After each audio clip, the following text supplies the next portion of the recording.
Pen drive plug in করেছেন অথচ pen drive access করতে পারছেন না, ফরম্যাটও হচ্ছে না এবং বিভিন্ন এরর মেসেজ শো করছে। ভাবছেন এই বুঝি পেনড্রাইভটি নষ্ট হয়ে গেল, তাই তো? তবে চলুন দেখে আসি কিভাবে এই ধরনের রিমুভাল ড্রাইভগুলোকে ফরম্যাট করা যায়। উইন্ডোজ প্লাস আর বাটনটি প্রেস করি, টাইপ করি ডিস্ক পার্ট এবং সিম্পলি ওকে ক্লিক করি। কমান্ড টার্মিনালে টাইপ করি লিস্ট ডিস্ক। দেখতে পাচ্ছেন আপনার সমস্ত স্টোরেজ ডিভাইসগুলোকে লিস্ট আকারে শো করছে। এখানে আমার পেনড্রাইভটি ডিস্ক 2-তে শো করছে।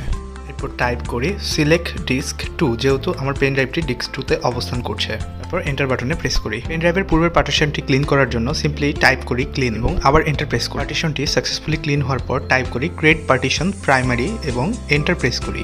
দেখতে পাচ্ছেন পেনড্রাইভে নতুন একটি পার্টিশন ক্রিয়েট হয়ে গিয়েছে। তারপর এক্সিট টাইপ করে কমান্ড ইন্টারফেস থেকে বের হয়ে আসি। এরপর দিস পিসি থেকে রিমুভাল ডিস্ককে সিম্পলি ফরম্যাট করি। কাজ শেষ। আর হ্যাঁ, এই ধরনের ভিডিও পেতে অবশ্যই চ্যানেলটিকে সাবস্ক্রাইব করে রাখুন। এবার আপনি চাইলে আপনার পেনড্রাইভটিকে অ্যাক্সেস করতে পারেন।